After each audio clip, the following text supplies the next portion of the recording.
So we decided we wanted to catch a bass. Peter had caught one before, but I had never seen one, let alone attempted to pursue one. So where do we find bass, was the first question. Our research revealed that we needed to find a spot like this. Dark, secluded looking pool of water. That isn't behind the spa at a resort. Or even a better spot like this. The one with the sign in the background saying, "Bass are here." Spots that can be found up many rivers located along the east coast of Australia. Head toward fresh water seemed to be the rallying cry.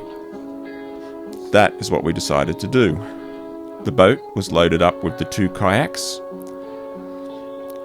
mainly because it was a long way to the fresh water.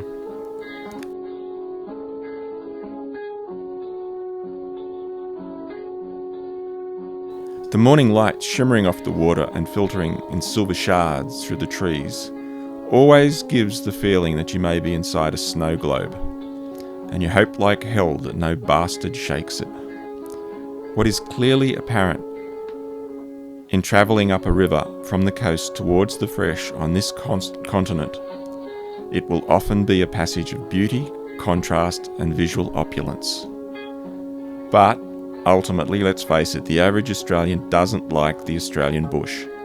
They can't cope with the inconvenience and discomfort that it embodies, when compared to, say, suburbia, within which they will spend the majority of their life sedated by entertainment created by others. The average Australian's idea of a bush sojourn is to go to a resort with palms around the pool, or a caravan park, or a facsimile of the suburb they have supposedly escaped from. One remark that can often be heard in relation to the Australian bush: "It all looks the same." Ironic if the comment is from a denizen of a city and its meticulously banal suburbia. What could be more facile than the same streets of spec housing rolling on to the apparent horizon? Even businesses in the city will attempt to replicate the same patterns and designs, so no matter which store their customers go into, they will be comfortably reassured that everything is in the same place every time. That is what city dwellers want, the uncomplicated and predictable soporific comfort of suburban routine. Challenges and diversity? They embody hassle. "But the houses and the suburbs vary," is the reply you often hear. Walls, windows, roofs, spaces altered only in the veneer, not in the pattern. A box is a box is a box, and then it's shoved into the ground. But this, awash in the sensory overload of subtlety, complexity, and the endless variety of its shapes, patterns and designs. Patterns in the very, very small through to the very, very large. The majesty of an almost infinitely complex ecosystem. It breathes, it lives, it develops through time. Unlike a suburb, which is a lawn cemetery or hospice filled with folk waiting for their time to pass, for the minutes, the days and the hours to pass. As we travelled towards the fresh water, the sides of the river went from banks and threw themselves gradually upward, higher and higher till the thick forest descended down steep ravine-like slopes to almost jungle proportions along both banks of the river. That sense of you are actually a small being was followed by a feeling of remoteness. Remoteness from the ordinary and familiar world we had just driven away from.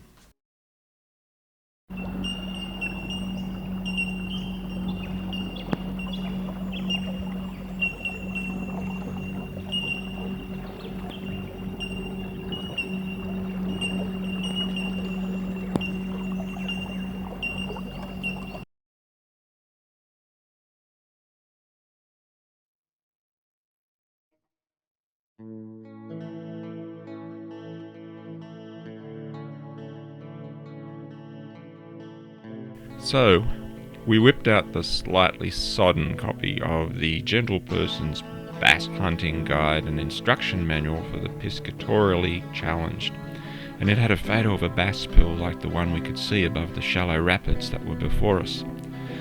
It had a caption that read, "Sure thing." My heart wasn't pounding, it was meandering back and forth across the length of that oh-so-close bass pool. All we had to do was to work out how to get kayaks over the rapids and into that pool. Trying to navigate the shallow rapids with the kayak was actually quite dangerous, if not quite stupid.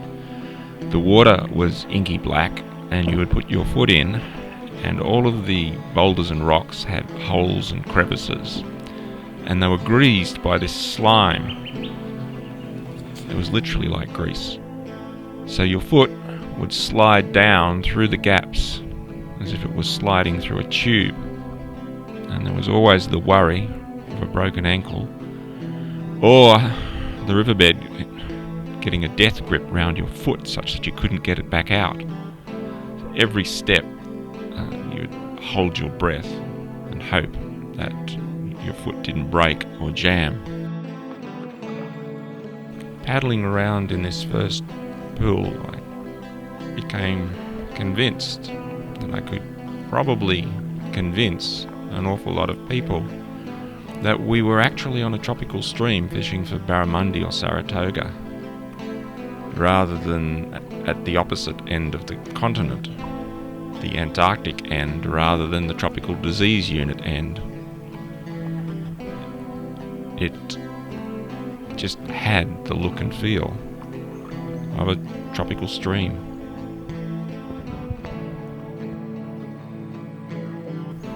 And then Peter, casting into the darkest shadows beneath the overhanging branches, had success. Well, sort of success. Neither of us had ever caught an estuary perch on lures. In fact, I'd never caught an estuary perch, period. So, it was a first for Peter, catching an estuary perch on lures, and we were still quite elated at the fact that somebody had actually caught an EP. Are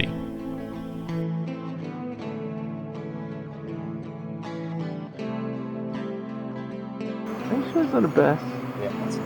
Oh, perfect release. Scooped head instead of the straight head. It's got the scooped head. Continuing to cast into the deep shadows, he hooked up again, and it was another estuary perch, but this one we got to have a closer look at. It was only small, and from Peter's description it definitely was an EP and not a bass. Of course, an argument, well, maybe more of a debate ensued as to whether it was a bass or not. I was hoping that it was, but willing it to change species doesn't actually work. So we agreed it was an estuary perch.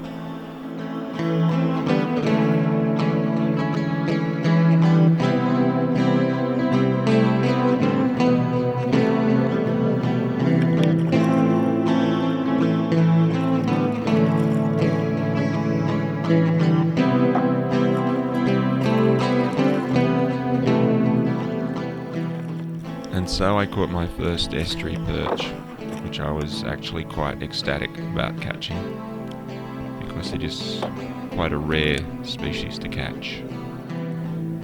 The bass was yet to be caught. So I continued casting for a while, and then looked up and saw the next set of rapids, and in the distance a narrow pool, and then a window in a very large pool in the distance. And I thought I'd see whether it was possible to get up there.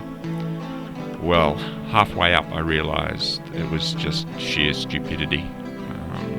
Again, it was the problem of feet sliding down through the greased rocks and getting caught. And you couldn't carry the kayak because you needed it to support you.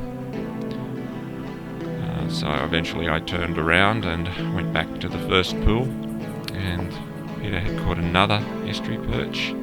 Then we negotiated the first set of rapids and had a paddle around in the heat, and then eventually called it a day.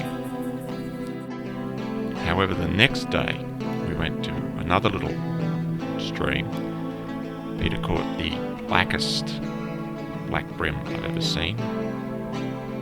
A very small baby of a fish, and a monster, personal best, estuary perch that was genuinely a trophy fish, to use that tired old cliche. It was fantastic, and he caught it trolling a lure in the middle of the stream, in the middle of the day, which, for a fish that hides in the dark like a vampire fish, was quite a freakish way to actually hook one. It was fantastic.